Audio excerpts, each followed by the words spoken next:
Sekarang Maklimah akan terangkan perbezaan penggunaan kata sendi nama ke dengan kepada. Lihat formula ini. Tempat, masa untuk kata sendi nama ke. Tempat, masa untuk kata sendi nama ke. Macam mana pula dengan kepada? Sasaran. Sasaran yang merujuk manusia, haiwan dan unsur mujarad. Pecahan dan perubahan keadaan. Gunakan kata sendi nama kepada. Masih ingat lagi masuk unsur mujarad? Iaitu sesuatu yang tidak dapat disentuh atau dirasa dengan panca indera, tetapi hanya ada dalam fikiran. Baiklah, kata sendi nama ke. Kata sendi nama ke digunakan di hadapan kata nama atau frasa nama yang menunjukkan tempat atau arah yang dituju, dan digunakan juga di hadapan kata nama atau frasa nama yang menunjukkan waktu atau masa. Jadi ingat ni, kata sendi nama ke juga dieja sebagai satu kata yang terpisah.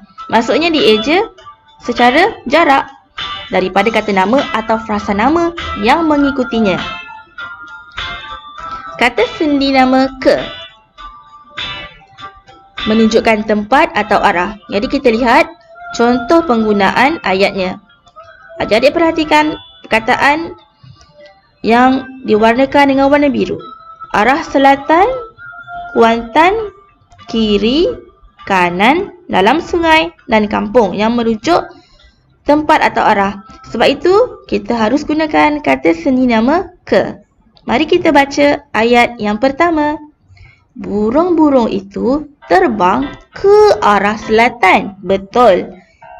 Jadi di sini adik-adik tak boleh nak gunakan kata sendi nama kepada. Salah. Burung-burung itu terbang kepada arah selatan. Salah. Burung-burung itu terbang ke arah selatan. Betul. Begitu juga dengan ayat yang kedua. Mereka akan ke Kuantan esok. Kuantan ialah nama yang menunjukkan tempat. Jadi gunakan kata sendi nama ke, bukannya kepada. Mereka akan ke Kuantan esok. Betul. Murid itu menoleh ke kiri dan ke kanan sebelum melintas jalan raya. Kiri dan kanan menunjukkan arah. Sebab itulah kita kena gunakan kata sendi nama ke. Penyelam itu terjun ke dalam sungai. Betul ayat ni sebab sungai ialah tempat. Osman dan isterinya pulang ke kampung. Betul. Jangan pula adik-adik buat Osman dan isterinya pulang kepada kampung. Salah. Seterusnya, kata sendi nama ke juga menunjukkan waktu ataupun masa. Adik-adik perhatikan ayat di bawah. Mereka mengadakan pemeriksaan dari semasa ke semasa. Semasa menunjukkan waktu atau masa.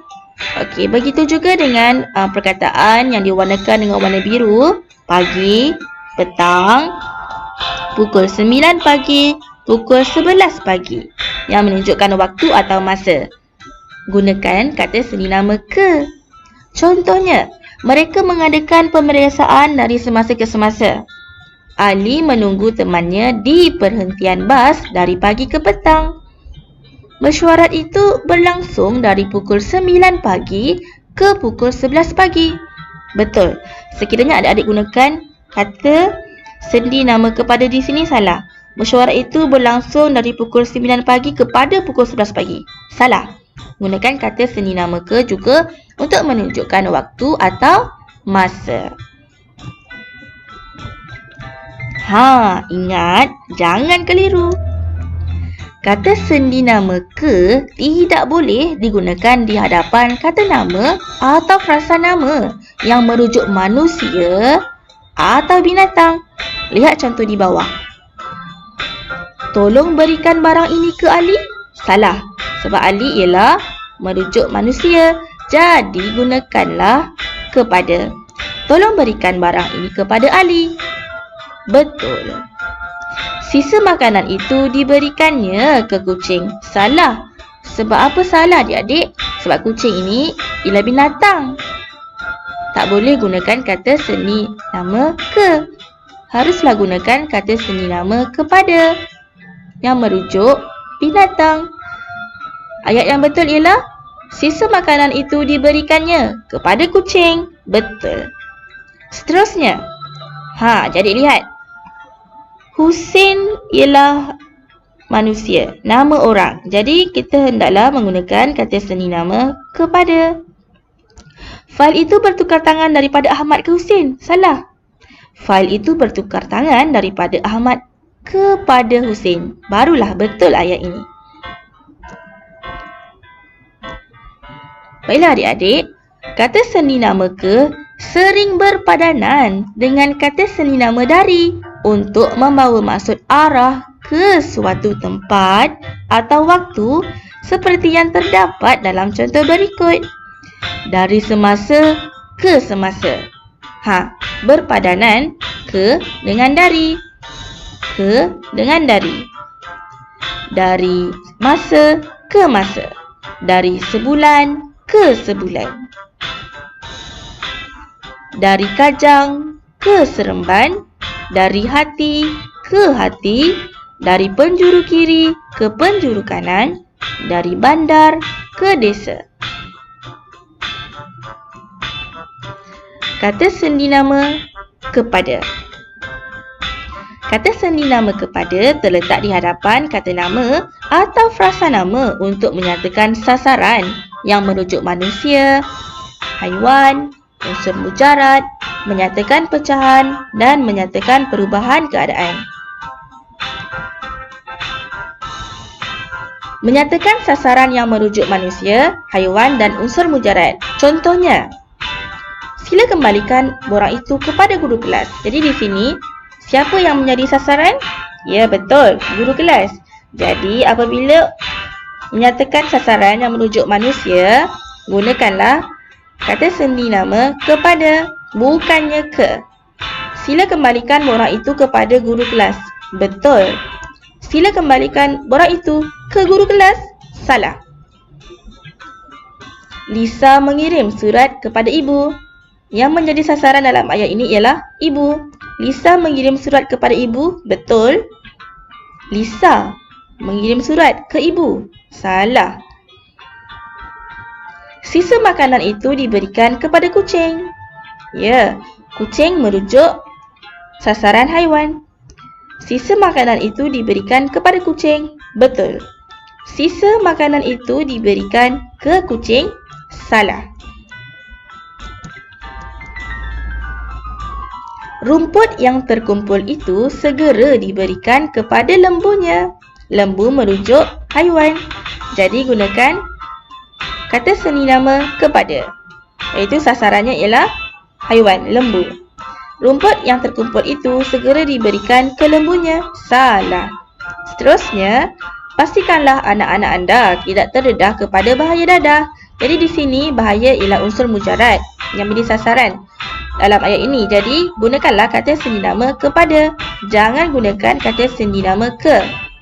Pastikanlah anak-anak anda tidak terdedah ke bahaya dadah. Salah. Seterusnya, kata seni nama kepada juga untuk menyatakan pecahan. Contohnya, peserta pengkit dibagikan kepada dua kumpulan. Dipecahkan kepada dua kumpulan. Gunakanlah kata seni nama kepada untuk menyatakan pecahan. Waktu persekolahan dipecahkan kepada sesi pagi dan sesi petang. Bukannya ke.